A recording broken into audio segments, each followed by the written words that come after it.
So welcome everyone. We are live on PoliticsNY with Sky and C with a tie. Hi. So we have this whole thing rhymed and ready to go as it's catching on. We are hosting debates for every single New York City seat. There's Misba. Great. So we're all gang's all here. Thank you for joining us tonight on PoliticsNY with Sky and C with a tie. And as you may know, Schneps Media is the only media outlet providing a platform for every single New York City Council candidate. Oops, I hear noise. Yes, hello. Hi, I'm doing my little introduction. So we are the only media platform providing a way for every single council candidate to have their voices heard, faces and personalities on display. So we are happy to be providing this. Tonight's discussion / debate is with District 37 in Brooklyn. It is a seat currently held by Darma Diaz, who is with us. So this is a unique situation because most of these council seats are term limited. So the incumbents are on their way out, but we have an incumbent for this one. So welcome, Councilwoman Darma Diaz. Thanks for having me. Yes, this district encompasses Cypress Hills, Bushwick, City Line, Ocean Hill, Brownsville, and East New York. And tonight we're going to try and keep it fast and fun. We don't like these rigid formats of debates, and we like to keep it a little conversational. So this is being recorded, and the recording will live on politicsny.com/debates, where we have all of our debates scheduled, upcoming, and recordings, and visit our website, politicsny.com, subscribe to our newsletter. So welcome to our candidates, and thank you to our partners at Brooklyn Public Library who are working with us to promote voter education and engagement for these 2021 local elections. So hello. I'd like to go around first, and we'll begin with our incumbent, Darma Diaz, and just give everyone a brief little introduction of who you are and what makes you the best person to serve District 37. Why should voters choose you? Voters should choose me because I have 30 years of experience, both formal and informal education. From day one, I hit boots on the ground. I have deliverables. But who's Darma? Darma was born in Williamsburg, Brooklyn, raised in Bushwick, and has happily lived in Cypress Hills, East New York for the last 33 years. My mom and my dad both were born in Puerto Rico. They came here in the late 60s. At the age of 29, I became a single mom. My daughter's dad passed away. Within the process, I experienced homelessness, and I decided that never again would I experience homelessness, and that would change the possibility of my daughter and grandchildren from having lived my experience. I made it my goal, and today my dream. You know, I stood local. I sacrificed financial gain by staying within my community, which is what brought me pride and joy. Today I stand as someone who's been poor, has been broken, survived in the trenches. I'm a homeowner, and I'm happy to say that my daughter is a civil servant. She also works for the Department of Homeless Services. Allie's a sergeant. I'm a proud grandma to a 17-month-old little boy, Zachary. You know, hearing Zachary happens to live with me, and hearing Zachary be a baby brings me great joy. My homelessness started living in Bushwick, so I know displacement. I know what it feels like, because our landlord had an issue with a teenager, basically a 19-year-old being pregnant.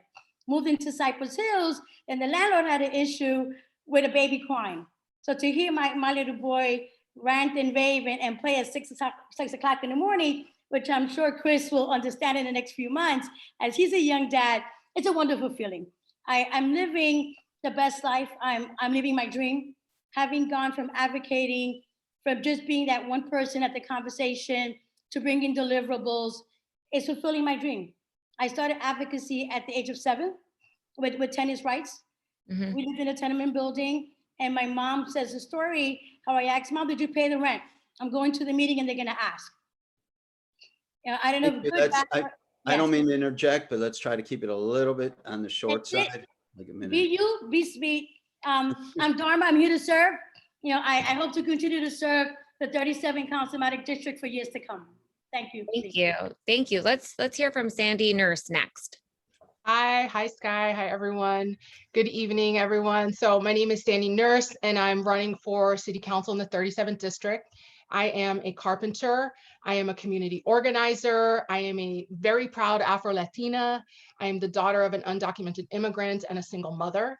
And for almost 20 years, the heart of my work has been investing in our young people who have been left behind and standing and fighting with people who have been marginalized and creating institutions where neighbors can build power. I founded BK Rot, which is a green jobs program for young people in this district. I co-founded the Mayday Space, which is a home base for social movements, for artists and activists and groups fighting gentrification to organize. And last year, when we didn't have a council representative, I helped fill the leadership gap by working with community groups to deliver millions of pounds of food to NYCHA developments, senior centers, undocumented families in the district. I am running on a platform that was built by people in this community. And my commitment to you is to fight to guarantee housing for every New Yorker, high quality education for every child, affordable childcare for families, real public safety, and a Green New Deal for New York City. And every step of the way, I have been fighting with you. And as your council member, I will never stop working for you. I will never stop trying to include you in the process. And I am going to be fighting for the resources that we need and the justice that we deserve. So thank you very much for organizing this. And I'm looking forward to getting into everything with you all. Thank you. Let's do Rick Echevarria next. Hi, good evening to all. My name is Rick Echevarria. I'm a lifelong resident of District 37, born and raised in Bushwick. I am of Puerto Rican descent, and my first job out of college was as an organizer with East Brooklyn congregations. I founded the Bushwick Housing Independence Project in the early 2000s out of my church, St. Barbara's Church, when the church was receiving hundreds of requests for eviction assistance. The parishioners and their family members were being wholesale evictions. I created the Bushwick Housing Independence Project to respond to that. And that organization led to the creation of Bushwick's first community land trust, which is a cooperative, an association of cooperatives, 16 buildings, 125 families that occupy those buildings that are still in their homes to this day because of that organizing work. From there, I went to work for an organization called Changer in the midst of the subprime crisis that hit East Brooklyn very hard, and worked on stopping about 2,500 foreclosures in the region of Jamaica, Queens, and East Brooklyn.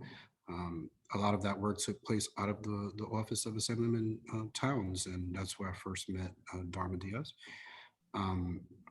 So I have a long history of fighting housing crisis in the community where I was born and raised and surrounding communities in the district.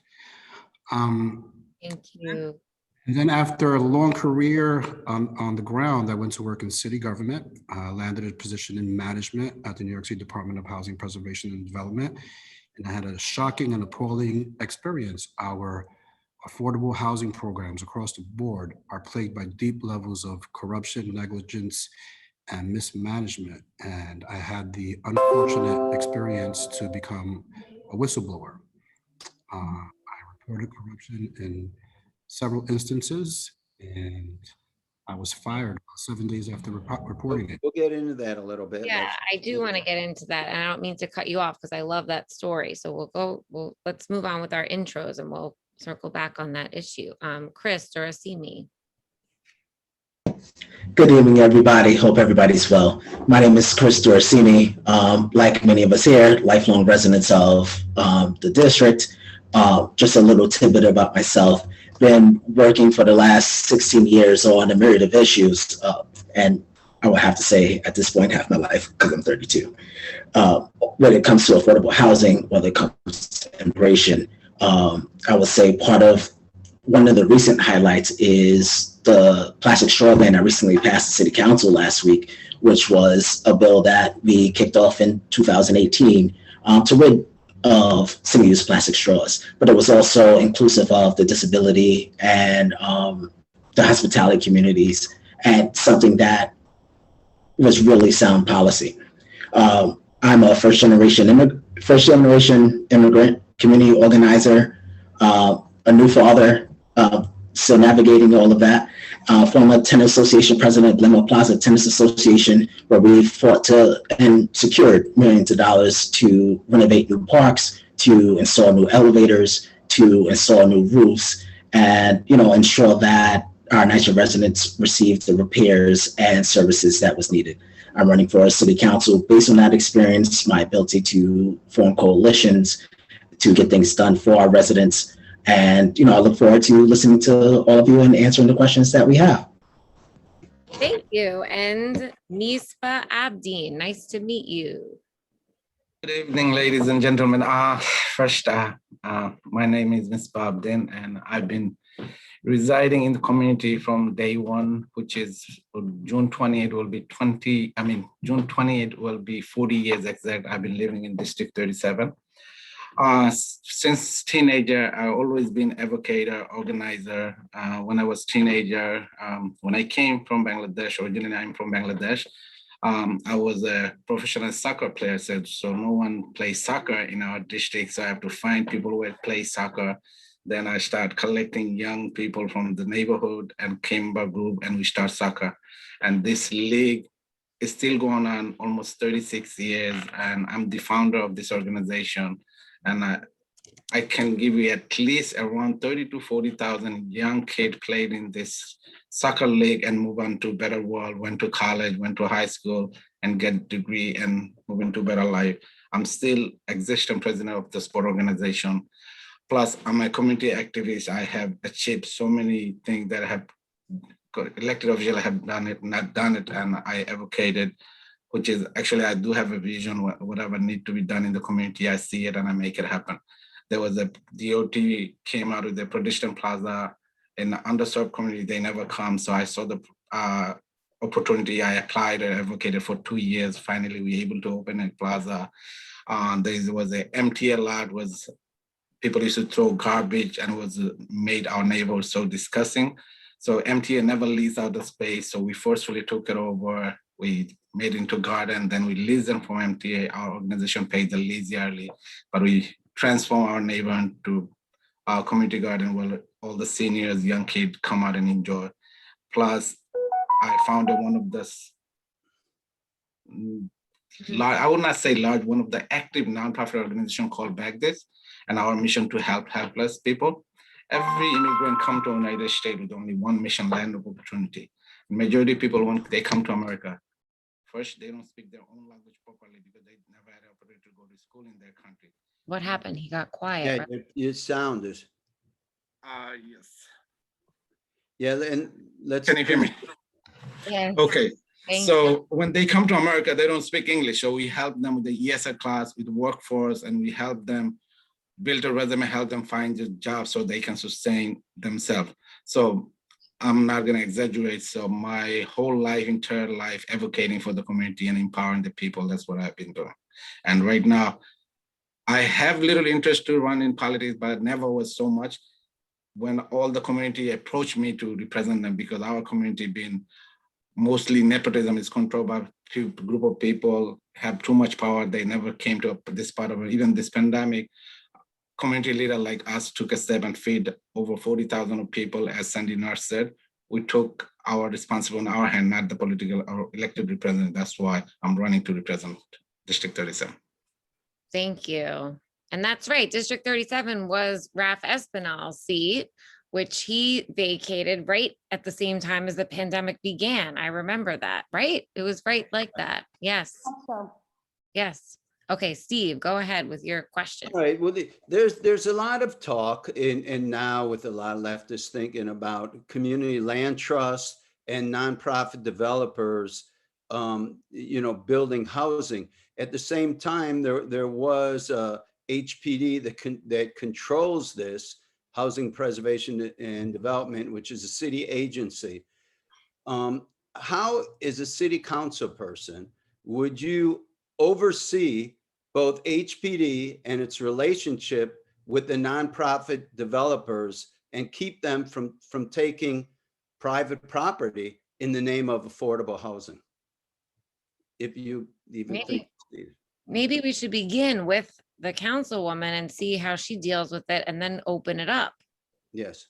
Definitely, I won't be shy in sharing with you that it's a lot more complicated than meets the eye. Definitely in my short experience, I've noticed there's a lot of politics within the process. The best way to do this is to keep your eye on the prize, follow the money, research on the developers that are a part of the conversation.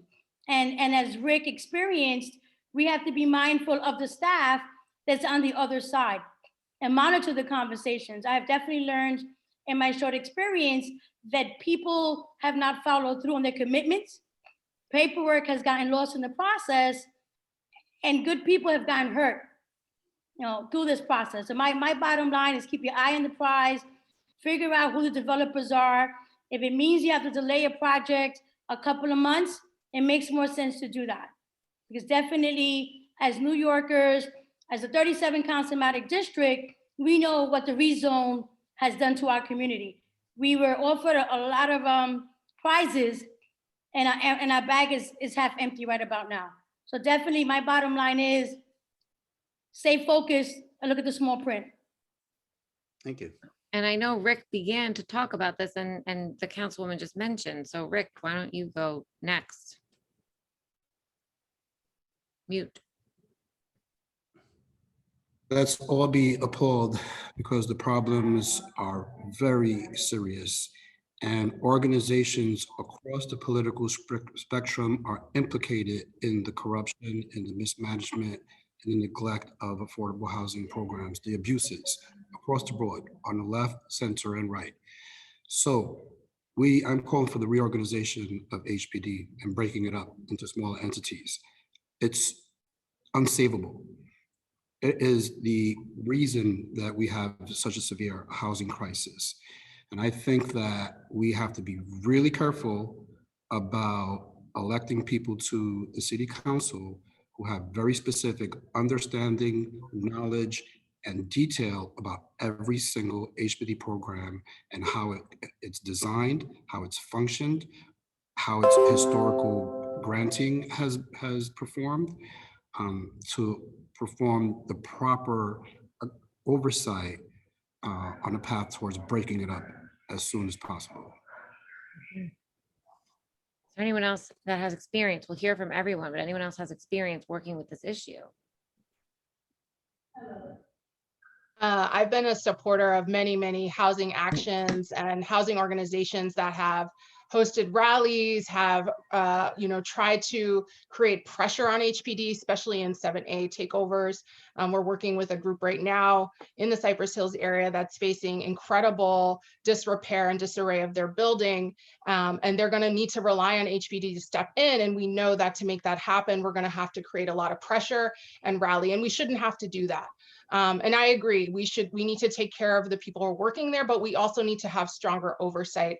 I'm really excited and supportive of the work that our new Assemblywoman Emily Gallagher is doing and Brad Holyman in pushing for an audit of 421A and other programs. We need to really put attention on that from the state level, and we're going to need to have the city council and state representatives working together to really hold this agency accountable. So I understand that we shouldn't have to muster the amount of resources that we do just to get HPD to respond to things, and we do have to hold them accountable.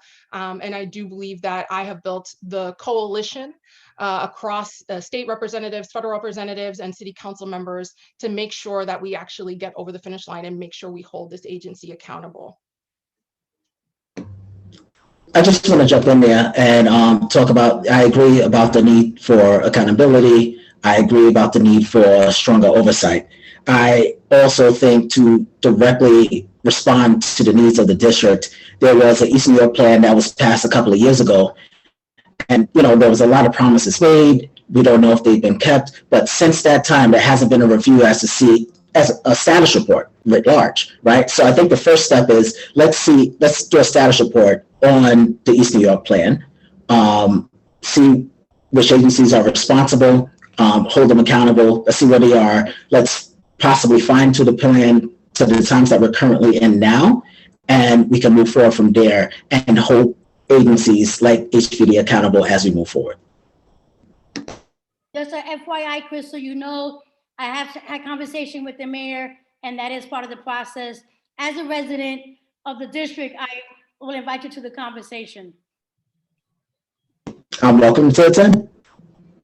That's nice. Some collaboration already in this debate. That's great. Misba, did you have anything to add? Yes, I have a total different vision than everyone said, and I correct me, because I lived all my life 40 years in district. Where all those developers? Why are they coming? Because they've been sucking all the land all over. They did gentrification. Developer came and developed.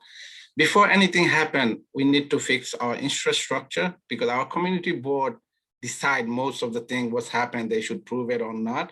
Our community board are not anymore real community board. It's political board designed by political people. What they want to be proved, they prove it. Regardless how we, as a resident, how we want it, doesn't matter.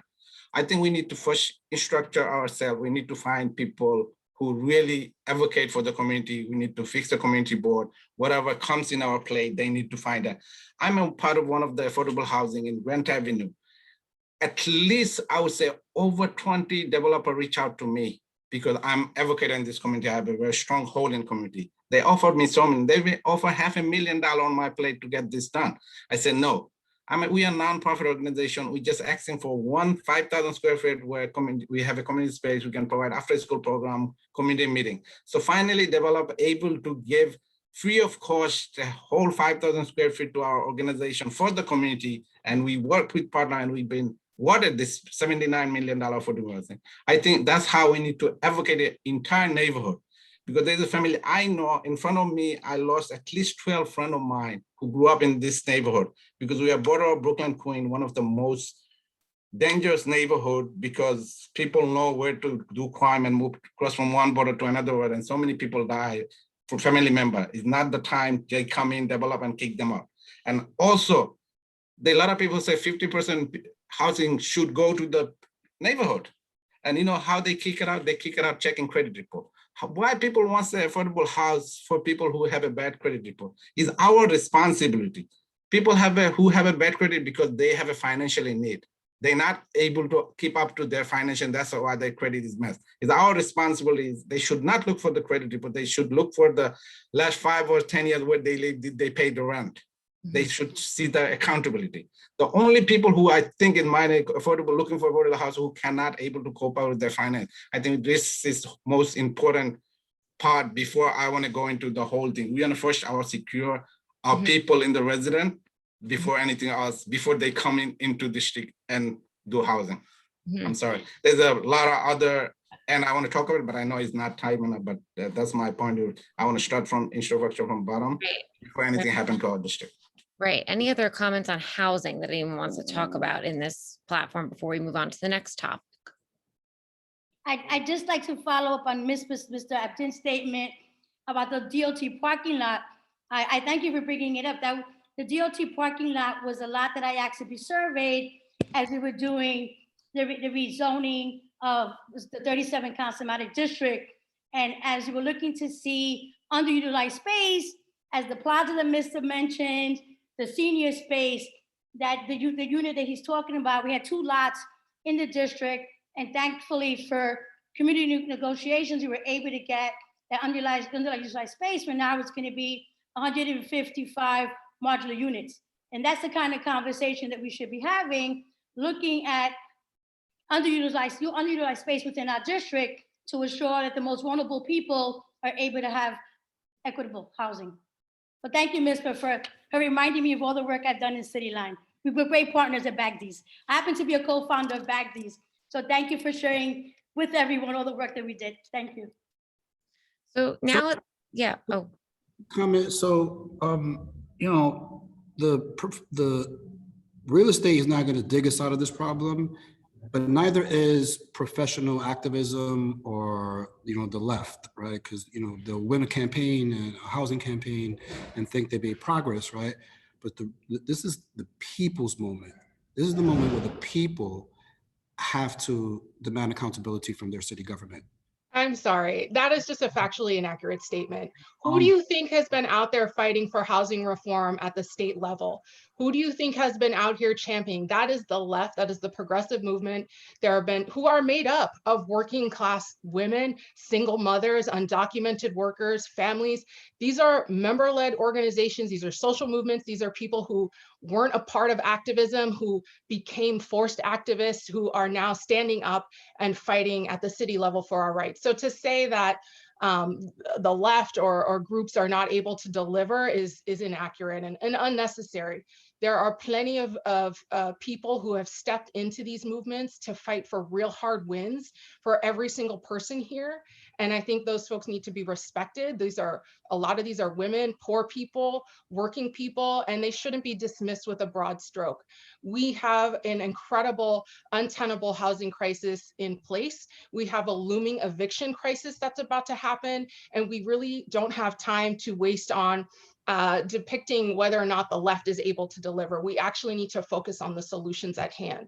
I know I'll be focused on supporting the audit of the 421A program. I'm going to be supporting lots of implementation of reforming property tax reform, ending the tax lien sale, fully funding NYCHA, pushing for us to develop on vacant lots, but also some vacant lots need to be left open green spaces. We need to focus on increasing the voucher amount so that Section 8 holders can have access to market rate apartments. We need to expand the right to counsel to all sorts of income brackets and all across the city. So there's a lot more that needs to be done, and we really don't need to waste time on the left or the center. I do agree with that. And I'm only jumping in just to say this is definitely a hot button issue where we all have what we want, right? So there's a thing, policy, politics, procedure. We want to influence policy, screw the politics and the procedure that affects the people that it's going to affect, right? The community needs to be heard. They can't be dismissed. They're the people, we're the people that's living these things day in, day out. Let's have a dialogue. We all have ways that we can make this correct. We all have policies that we've worked on. We all have initiatives that we want to put in place. This is where we sit at the table and kind of try to demystify the beast. Well, it's easy to support them if you read their platforms and their agendas and their program policies. It's harder when you see their books. No, agreed. And that's why I said this is something that this is not a silver bullet. This is not a silver bullet issue. This is something. There's a certain naivety I played. It's okay. I appreciate the policy victories here, but until you've seen the books, I unfortunately had to terminate a contract of a left-leaning progressive group that is very prominent based on aspects of fraud and corruption. So trust me, we need to be independent of the coalitions on the council. I think that we can have conversations about nonprofits all day and boards all day, and there should be audits, and that's why we have rules and policies around nonprofits. But at the end of the day, there are plenty of organizations that are fighting for these things, and we need to be focused on that. Called protectionism. So if someone supports you specifically so that you can get on the council, so you don't perform those audits. Right? It's called protectionism. That's why we need independent candidates to get onto the council who can not be accountable to the entities that back them to get them there, but to the people and the needs of those people in those districts. We have a very bad actor in our own district here, Riseboro. It's a terrible situation, okay? So, I'm not here to name names. I'm just here to sound the alarm because I've seen the books and I've seen the conditions. So I'm not naive about, what needs to happen. Yeah, Steve, that's your favorite topic, isn't it? I know. I just think there is, having covered third-party transfer extensively, nonprofits during the Bloomberg administration where they had to say the properties they managed and owned and developed, and now they don't. You can't find Riseboro, St. Nick's Alliance, Fifth Avenue Committee. We can go on, and we can never get an accounting of what properties they own and manage. And that's what went back to HPD. And I'm not running, but I do think it goes back to my original question of how can you get it to find an accounting of a for-profit developer is easier than finding an accounting of a nonprofit developer. I make an complaint against a nonprofit developer or a progressive housing group, right? A DOI, it goes down a black hole and no one ever sees it. That's what's happening to us right now. And some of the nonprofit developers also do, and I'd like to ask this, do you believe a nonprofit developer should also do foreclosure counseling? Because if they do foreclosure counseling, they get inside information, and then before you know it, they own the foreclosure. So I'm curious how you as a candidate, do you believe a nonprofit developer should also do foreclosure counseling? I don't. And I'm definitely enjoying the conversation that we're having and what you're bringing to light. No, that definitely there should be a split. And Sandy and the rest of you, so you know, we are lobbying at the city council level to increase the voucher amounts. We know at the council that it makes no sense. Like I shared earlier, I know what it is to be homeless. I worked for 13 years with the homeless population. And with the system, the vouchers that we have now are disgraceful. So just know that those of us that are in the trenches are trying to make more sense of it.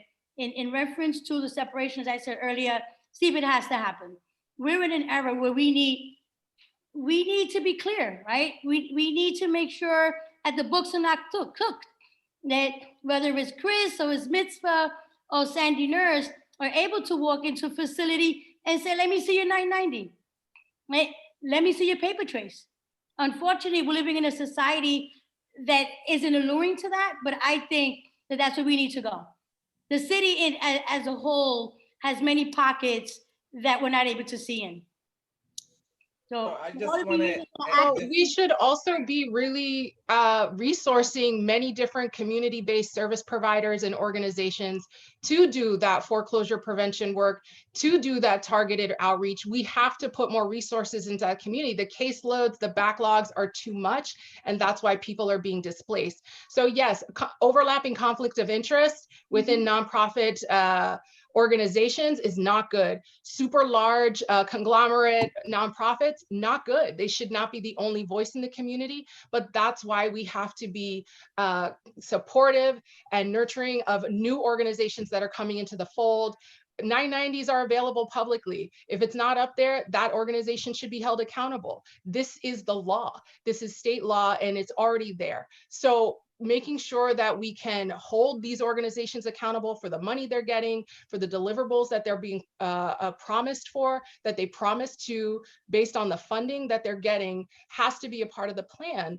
And yes, the city government, as with all governments, is a big behemoth. It is a giant slow sloth. There is so much that needs to be cleaned up. I know this. My mother was a civil servant in her entire life. She still is. I grew up listening to her come home raging about fraud, waste, and abuse every single day of my life. I understand the challenges. We still have to ensure that those resources hit the ground. And sometimes there are organizations that are the only organizations that are best equipped with the reach to make those resources hit the ground. So if we want to break that up, we need to support new groups coming into the fold, make sure that they're being accountable, and make sure that they have the funding they need to get those services to people who are really, really suffering.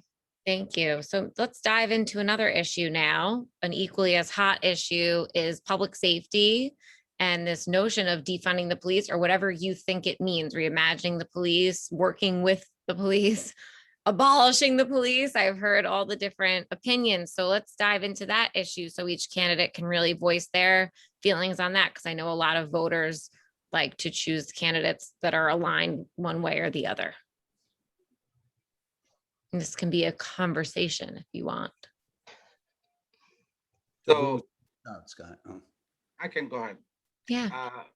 I, of course, the funding came from Black Lives Matter. I mean, I am supporter of Black Lives Matter, but the funding police, I'm not favor of it. Is just because throughout my life, I have seen our district is one of the most craziest districts. So many people get shot every other day, and I seen it. And I always tell people, if you have a golden house and golden car, and if you're not safe in your home, what are you going to do with your golden car and golden home? Quality and safety is most important. Police is work, get paid with our taxpayer funding. I think within a police, we should create a internal affair where they can be fired, hired anytime. They should be jeopardized. People, we should have a agency within an agency just to look over the cop, bad cop and good cop who's doing the job right, because there's no nation in the world without law and order. Police department is to maintain law and order in the city, and that need to be stay, and we cannot defund it because we want to be stay home safe. Especially America is one of the most diversity culture. We're still learning, we're still understanding with the diversity. There's still different belief and different factor with the race, faith, and color, always a problem. And we have to be extra cautious in the district, of course, and we need to work with the police department. It was, I would say about 10 years ago, when 10, maybe 50, I'm not accurate, there was a community police. Police used to walk around in the neighborhood. They used to know everyone in the neighborhood. I think we need to restart them. We need to, police is a human being. Police, the people were saying there was police and the public was fighting. Who's police? Police is not public. He's a public. He's just with the uniform. We have to understand he's working for us. He need to understand us, and we need to understand. We have to create that bridge, but we cannot terminate it. We need to have a law and order to sustain. Look, I wanted to respectfully disagree with Misba on this one. He made some very fine points, but I will have to say, you know, the city itself needs to move away from its historical reliance on police services that can be better provided by government and local organizations. And I referenced this with a 2-week study that happened last year in Brownsville, where community organizations replaced the beat cops that were on Belmont and Mother Gaston. And throughout that span, no crime has occurred. So I think while they're cool, law and order, great, but at the same time, you know, the NYPD operates from an ivory tower that's not reminiscent of the people who is actually living on the ground. The community organizations are. So if nothing else that needs to happen, there needs to be a partnership between the two. But police officers aren't trained in mental health. However, there are community organizations with people who directly deal with mental health issues. And so when we talk about this, well, it needs to be law and order and everything like that. Let's really look at this. Let's review the state and city criminal codes to identify laws that should be replaced, because a lot of them disproportionately affects negatively Black and brown New Yorkers. Let's establish a real system for holding NYPD officers accountable. The CCRB is great, but I think they can do more. Let's increase funding to legal aid organizations that provide pro bono legal defense. Because just to say there needs to be law and order whitewashes the entire issue with regard to public safety.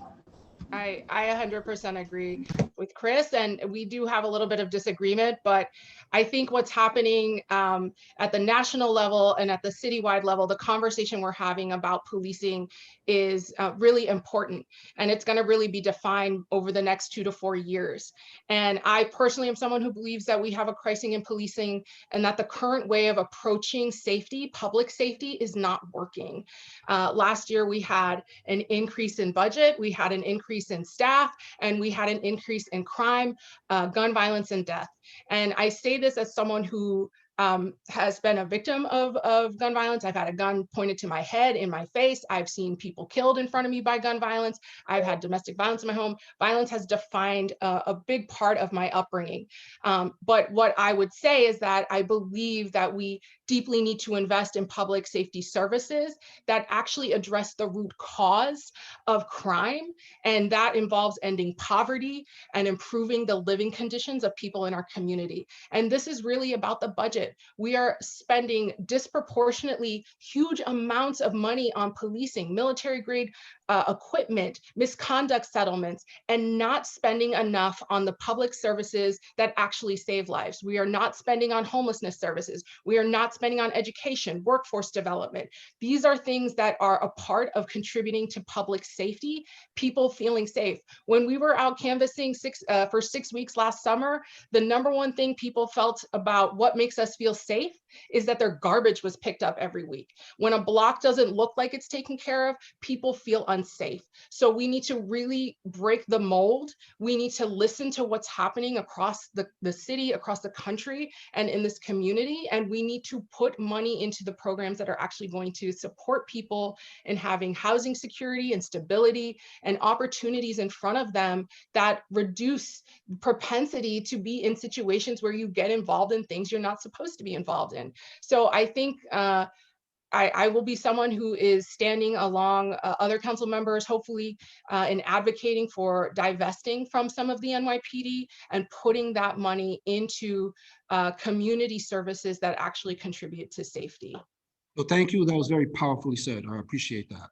Right. I appreciate you touching on all those points. As a brown man of, man of color who lives in New York City and experienced a lot of this stuff. I would add to that on a managerial level, the NYPD has a pretty significant problem with a white supremacist structure, right? Of the 2,500 managerial roles at the NYPD, 85% are white. Right. We need to change that dynamic. I spoke. Excuse me? Is that true? Yes, the city reported on that several months ago. And I spoke to officers, rank and file, and told them, I remember as a kid, we, community organizers came together to try to diversify the police department, right? Like mostly white. And now we have this problem. We have a significant, managerial domination by one, class of people, and that's part of the dynamic. I agree largely with Sandy and on several points. Mm-hmm. And Darma Diaz, what about you? And what are you doing, even in your current capacity, on this issue? In my current capacity, I'm working, and I think Sandy was right. As you all had good points in reference to many of our issues are social issues. And if we don't get to the core of what's happening, it's going to continue to boom. Unfortunately, within the 75th precinct, it's a training ground. The perception is if you can make it here, you can make it anywhere, similar to the Frank Sinatra song. Unfortunately, it has also led to the highest report of incidents to CCRB. I share to say that we can learn a lot. Black Lives Matter is the movement taught us a lot. Discrimination, came up. We saw it. It's real. But how do we make it better? Do I believe that the budget for NYPD needs to be worked on? It needs to be treated? Absolutely. Maybe 20 years ago, when I participated in the Citizens Academy, what I was taught was police officers are social workers with a gun. What happened to that? Obviously, it was a myth, and we see that, and we know that. Definitely don't feel comfortable with, pulling out a community affairs officer for 3 hours and saying, now you can go at the train station and work with a homeless person. It's not that easy. Mm-hmm. I definitely, like I said, it's a mixed bag of conversation that we had here, but at the end of the day, it's getting to the core. Too much funding being allocated in the wrong places. And if we want to fix what's broken, let's sit down and have real conversation. And that's what it is. Many of us have been advocates here. We know boots on the ground. Now, I'm glad that NYPD has decided to put coalitions of community folks and picking a commander. 2 of my precincts, that's what I'm experiencing. And I'm hoping that community indeed has picked the right commanding officers. Time will tell. But definitely community input is where we need to be. Mm-hmm. And we know it best. And I know everybody, what you guys said, community. I live all my life on the street.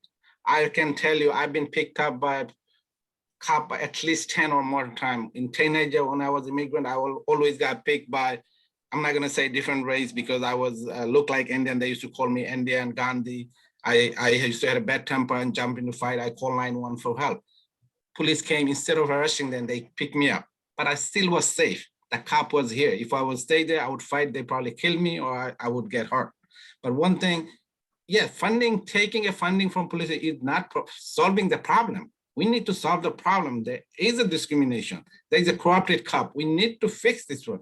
Before everybody talking about funding, nothing to do with thing. Funding, we have to, that when the when City Hall, all the elected mayor be decided, they will come out with the budget where they need to be allocated. Where funding is not the concern. Everybody concerning about defunding. This is not a movement. The movement is need to be fixed. The system needs to be fixed. And I still believe, and a strong belief on that. But Ms. a major part of the problem. You cannot effectively address the root causes of poverty and people in desperation if we are not funding the programs and services that are meant to address this. If we are spending $1 on NYPD and less than 25 cents on anything else, this is a problem. It is an imbalanced budget, and it is a matter of funding. We only have so much to go around. So if we want to actually get at the social issues, and I'm sorry that that happened to you as a teenager, that's terrible that that officer mislabeled you in that way and was racist towards you. But in order to get away from situations where you've got a bunch of teenagers on a fight on the street, we need to make sure they have things to do. And that involves funding programs and activities, making sure our schools have the infrastructure and curriculum that they need. This is exactly about funding. It's also about white supremacy, but it is specifically, concretely, you can deal with it in a way that's a little bit different to deal with in terms of white supremacy. You can deal with it through the budget. I have to say, you know, a budget is literally a document of priorities, right? So to say, you know, let's keep the funding for the police, but let's decrease the funding for some youth employment is a farce. You know, like, let's be real. I'm a black man in America, growing up in Glenmore Plaza, almost got beat on by walking through Houston Playground, which is right behind several years back. So let's be real, where yes, there's white supremacy, and the only way we can actually make an actual statement is reallocate this funding towards community groups on the ground who actually know the issues, who actually live in the community, who actually knows what people are going through on a daily basis. For you to say, let's keep the funding and not aid the social service organizations that's providing the services on the ground that people sorely need. I can't resonate with that. I can't resonate with that. I kind of feel like I have to go back, and for full disclosure, it seems that just about all of us have had a negative interaction with NYPD. Having put a gun to my head simply because I was traveling from Ridgewood, Queens into Cypress Hills and accused of being a drug dealer was pretty scary, you know, or stopped in the community because I put a profile. I get it, you know, and it's real. And it's our place as organizers, as leaders, to have the tough conversations and to move it. You know, I'm also not comfortable with, and you're right, Chris, we need organizations. Glenmore, I mean, I love Elite Learners as an example of what they're doing. I want to change the conversation from violence interrupters to influencers. I think it's time for us to have a different conversation. Steve, you know that their words are powerful. Yeah, right? I just wanted to point one thing out because I'm looking up ComStats, and it was either the 7.3 or the 7.5 where they changed the CO. Yes, and yes. It's actually working. I mean, and it had nothing to do with the funding, but it was changing the CO to the guy that was from the community. I forgot his name. And it's still kind of high crime, but compared to citywide, it's actually pretty good, because usually the 7.3 and 7.5 are among the city leaders. And so, if I may answer to that, the 7.3, the former commanding officer was moved because it was bona fide, it was proven that he behaved inaccurately. Elected officials got together, they negotiated, and they were able to remove, and it was the commander of the 7.3, and it seems to be a much stronger relationship within that section of the community. So again, it goes back to the testament getting the right people at the table, you can have the right conversation, have the right outcomes. So I just want to move along. I know we talked about housing and we talked about public safety. We have about 10 minutes left. So I want to know from you if there's one other topic that you feel is strong in the community that we should address as a group and maybe figure out your differences of opinion. To me, healthcare is a big to-do.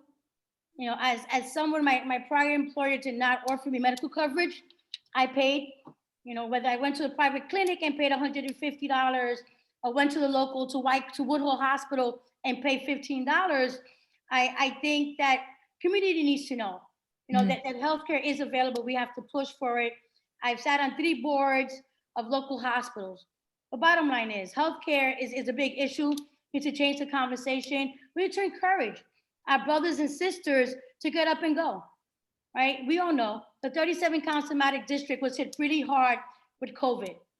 Diabetes is hard, the rates are high, asthma is high.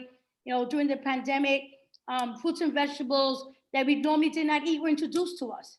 I think through health and nutrition, we can help combat some of the medical ailments that we're suffering in our community. So to me, healthcare would be another big conversation. I agree with that. And, you know, for the last 12 years, I've been a huge advocate for Medicare for all and universal healthcare coverage because medical debt is one of the top bankrupters of all American families. 62% of all bankruptcies are a result of medical debt. I've been a freelancer for a long time. I was a carpenter and I never had healthcare insurance for a long time. So I'm going to be supportive of the New York Healthcare Act. But a bigger conversation around this is also the climate crisis that's coming, environmental injustice, air pollution. These are all issues that are intersecting around our chronic health issues that are here in the community. Lack of access to good, nutritious food, affordable food, grocery stores in our community that you can go to easily. These are all areas where if we want to have a sound community health and well-being plan, we need to make sure we have leaders who understand not just about some of the 4 essential programs like the Essential Plan, New York's Essential Plan, and MCAS, but we also need to make sure that we have someone who is very well versed in how to address some of the coming challenges around the climate crisis that are going to drastically impact our community's health, whether it's floods and the mold and mildew that's left in the walls, whether it's the depots that are putting air and diesel air into the air pollution into the air, whether it's lead in the housing, whether it's just a lack of access. So we have a very clear need to make sure we just have a leader who is able to and is well versed on all these issues. I want to just say that I am the only candidate in this race with a comprehensive action plan that addresses everything from senior care to the climate crisis to housing to transportation that is publicly available, that has been informed by our community members. So I think we need to make sure that whoever gets the seat is someone who is able to hold all of the buckets of the crises that we are facing and who understands how they work together and who has built the coalition and has an understanding of how we get through this crisis by looking at all of the things at once. And I want to.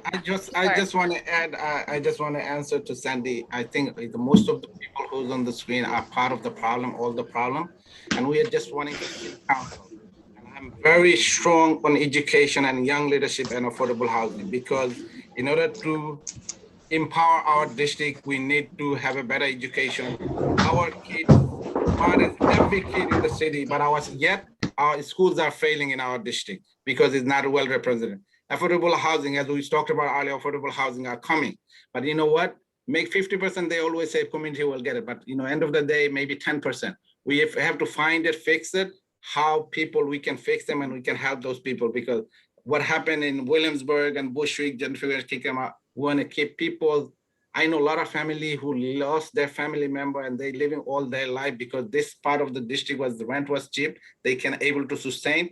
Now, just because of gentrification, I don't want people to move out of this district.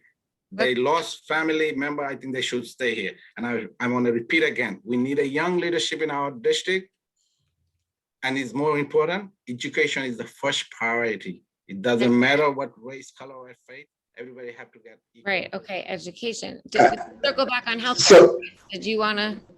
oh no, so I was gonna run the gamut, right? So we talked about healthcare and the need for access. So first and foremost, going through the experience that my fiance had with regard to having our child, it really highlighted the lack of access, accessibility with regard to having a doula, the lack of information that's there. And this is also with dealing with the trauma of having a close friend of ours pass away last year due to complications during childbirth. And, yes, we're all here lucky enough to have resources and everything available, but at the same time, our neighbors do not. Right. So this is something that we need to really invest in when we talk about access, affordability to healthcare, especially when we talk about maternal mortalities. Right. When Sammy talked about climate, there's a crazy stat that the world every 5 years is going up 15 degrees. Right. And literally, nature is the solution to that problem. It is green spaces. It is, reducing plastics. And I've also been in the forefront of that work as well, right? And I tie this up when Misba talked about education. I was part of the team that enrolled 250,000 children to free full-day pre-K. I ensured that 3K was implemented in District 23, covering the 37th Council District as well. And I tie this all in to workforce development, because I also believe that's the great equalizer. You have a lot of people who come in and say, I'm going to hire from the community, only to do a tepid search and say we can't find anybody. And that's because, they haven't been held accountable. Nobody's saying, you know what, we're going to train, hire, and provide supports once placed. And I'm not just talking about the brick and mortar jobs. I'm talking about offshore wind. I'm talking about solar energy. I'm talking about biological, ecological monitoring. These are 21st century jobs, and this is not just for our youth, but also veterans, our people who are looking to change careers, our formerly incarcerated. If we really want to provide opportunity and close the wealth gap in New York City, these are the things that we need to do in order to address these things. And so for me, workforce development is that way that addresses a lot of the issues that we discussed today. Okay, thank you. And Rick, I just wanted to give you a chance to chime in, and then we'll go around to this concluding question. Main, I think, concerns, one around the climate justice. So we absolutely need to move towards reducing carbon emissions around the city, and District 37 can be a leading part of that. I'm very encouraged by Local Law 97. Large buildings are our largest carbon emitters in the city, but and also the reform of the waste removal, private waste industry, garbage removal. But the problem that we face is oversight, right? And oversight requires managerial experience. I'm the only candidate in this race that has direct city government managerial experience. And so implementation around climate justice policies is our #1 problem, right? Because Local Law 97, they staff 7 people to oversee the implementation on enforcement on tens of thousands of buildings, a practical impossibility. And then moving on to the second core concern is the situation that home healthcare workers face in our district. There are thousands of them. They are undercompensated. I stepped up to try to lead them and draw attention to their fight for fair pay. I was the only candidate that did that. Unfortunately, the Fair Pay Act did not pass, but we need to move towards an independent cooperative for home care workers in District 37 and move away from the management model. Thank you. And Sky, I just want to push back on one thing. Rick, it's not the implementation, it's the funding. And the funding for Local Law 97, the funding for retrofitting our public buildings, doing HVAC systems, installing brand new windows. Like, I'm a carpenter, I know what construction is needed to make our buildings retrofitted, and it takes a lot of money, and it's going to take a lot of public contracts to make that happen for our public buildings. It's going to take a lot of money to get our private buildings up and running. It's not an implementation problem. It's a funding problem. And just one other thing, I've also been standing with healthcare workers. I'm very proud to be supported by the Nurses Association, the Nurses Union, and 1199 to make sure that they are supported in their fight. Thank you. Look, we are at time, but I want to go around really quick instead of a conclusion since it's 9 o'clock. Leave everyone, the voters, everyone who's watching, with a word or phrase that you want everyone to remember about you and your campaign and what you stand for. So let's go with Darma Diaz first. I stand as a product of the 37 Councilmatic District. I know what it is to have and not to have. I know what it is to be boots on the ground. Vote for me June 22nd. That's what you're gonna get. It's the real deal. I'm here with you to work with you. And to my cohorts here, thank you for this opportunity. It's a democratic process. And I've definitely enjoyed my conversation here tonight. Thank you. Sandy Nurse, word or phrase that represents you.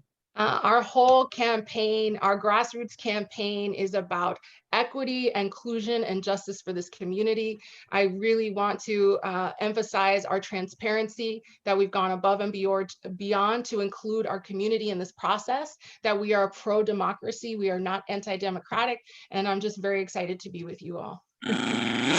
He's growling. Thank you.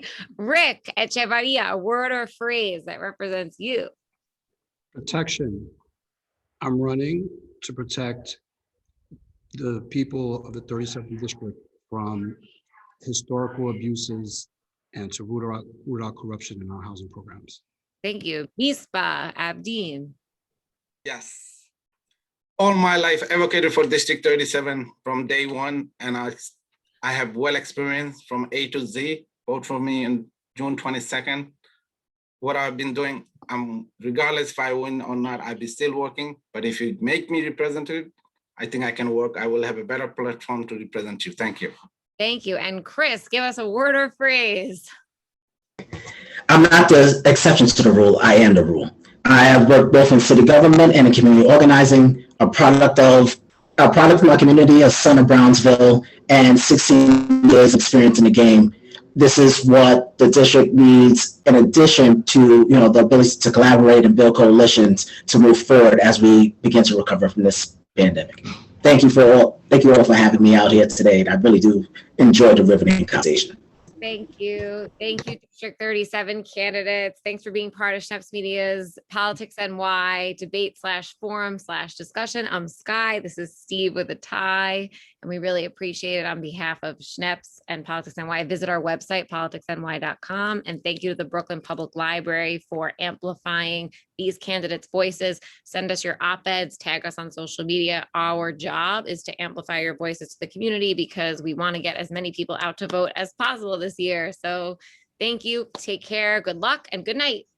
Great. Thank you so much. Thank you. So much. Bye.